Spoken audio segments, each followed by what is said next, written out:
All right, we are continuing our Dynasty Rookie Draft series. We've already done rounds 1 and 2. That's right. You can watch round 1. Maybe good to start there. We'll have it linked up here in the top. This is round 3, okay? And we're considering a couple things when we make these picks. Number 1 is talent. Number 2 is their landing spot and their draft capital. Number 3 is team needs, and we're trying to project their value, number 4, in 1 year from now. So again, it's probably smart to watch rounds 1 to 2 first, but here is our round 3. I'm odds. Badake is even. At the 301, I'm going to take Desmond Ridder. My landing spot for him is the Detroit Lions. Ridder is a mobile guy. He operated the RPO to perfection in college. However, I am not 100% sure that he can translate to being a starting quarterback in the NFL.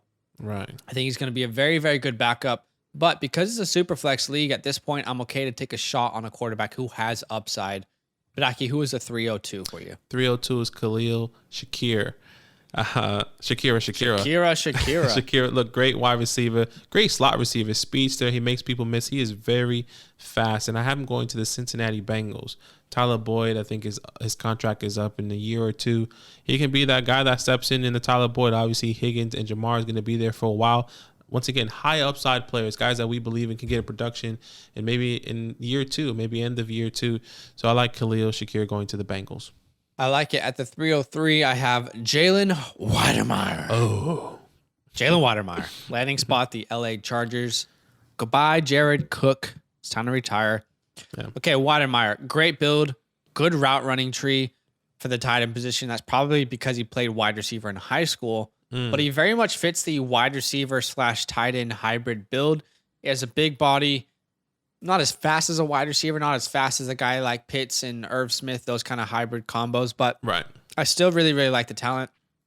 Didn't have a very good 2021, but I think you have to keep in mind, in context, he lost his starting quarterback and all the pieces around him, the offense completely changed. Yeah. I still like him as a tight end 2 in this draft. Badake, who is your next pick? At the 304, Dameon Pierce going to the Philadelphia Eagles. Strong runner, goal line back, decent speed. He is bursting. Once again, he is strong. This guy he was bowling people over, in my opinion. Look, Pierce can fill in that role where Jordan Howard is. Obviously, you have your Miles Sanders and Kenneth Gainwell. These are pass catching backs, maybe your first and second down backs. And then it's specifically goal line with Dameon. He's going to go in and he will punch it in just like Jordan Howard did in a couple of weeks during the season. And everyone was like, why the hell is he in there? Yeah. Dameon Pierce is going to be like, why the hell is he in there? This is only going to piss off more Miles Sanders owners. Exactly, but I like him. I like the talent. I think he could be useful for the Philadelphia Eagles. All right, at the 305, I have Justin Ross. My landing spot for him is the Minnesota Vikings. He's a very talented player. I think his tape pre-injury is a little bit more exciting to watch. The spine injury that he's been dealing with for the past 2 years has really, really hurt his career. I mean, spinal. Some people even said he would never play again. So This is a guy that you really, really want to see succeed. And at this point in the draft, middle of the 3rd, I'm okay to take a risk on a guy who was a highly scouted prospect and I like as a talent. Some franchise is going to take a risk on him as well. So the reason I put him in the Vikings, I think he could battle for that wide receiver 2 spot when Thielen moves on with his life, right? I mean, with KJ Osborne, I like KJ Osborne, but I think Justin Ross and KJ could battle to be a nice complement wide receiver in that offense. Okay. At 306, Velus Jones Jr., a guy that I love. He's going to the Pittsburgh Steelers. This guy is low key. Listen, watch his film. It is low key. The guy is a great slot receiver. The speed is incredible. The burst is incredible. He can break tackles, split defenders. There's only one problem. He's 25 years old. That's it. Wow. What happened? He redshirted twice, I think. It was something crazy like that. I think because of the COVID year he came back, but he just never got opportunities at USC. I think, like we said, we really liked his tape. But he's 25. Think about it. After his rookie deal, will he be 29 or 30 years old? It would be something like that. If I remember correctly, he's the same age as Michael Gallup and a bunch of other players.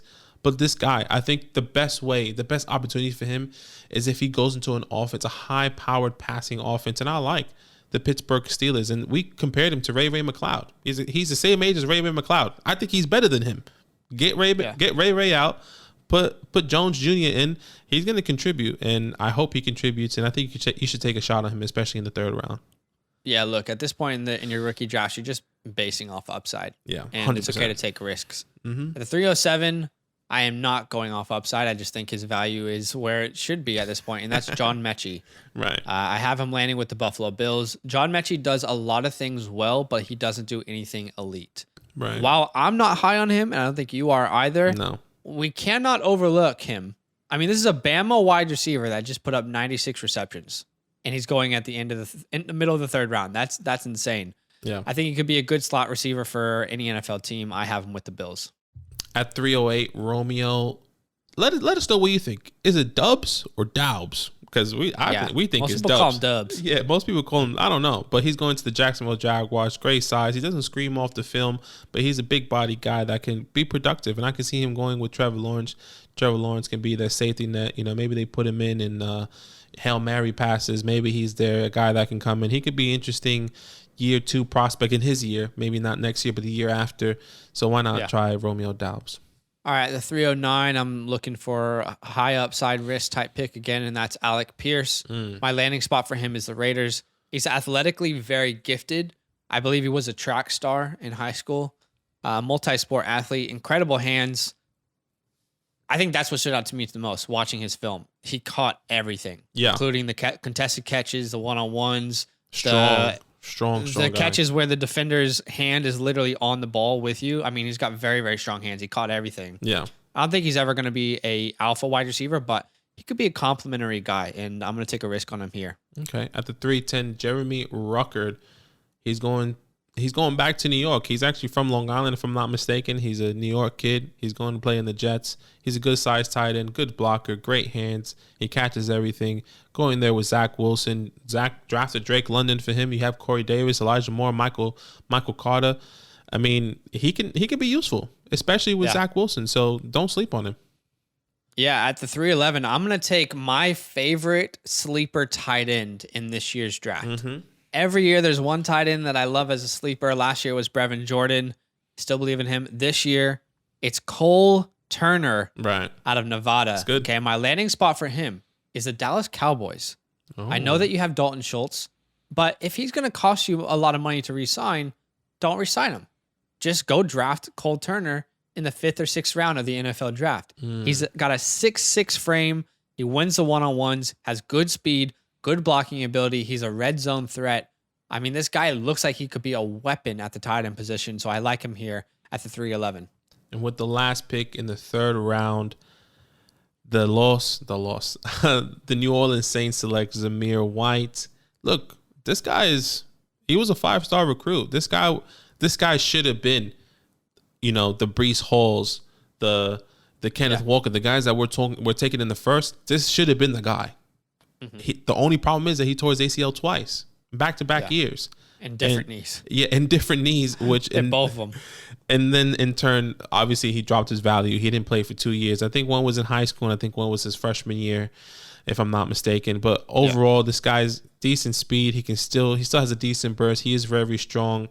I think he will be a depth chart guy. But hey, if he does get the opportunity, it could be something special. For sure. And at this point, you're taking shots on guys who are talented or have had a good recruiting profile. And I think Zamir fits that.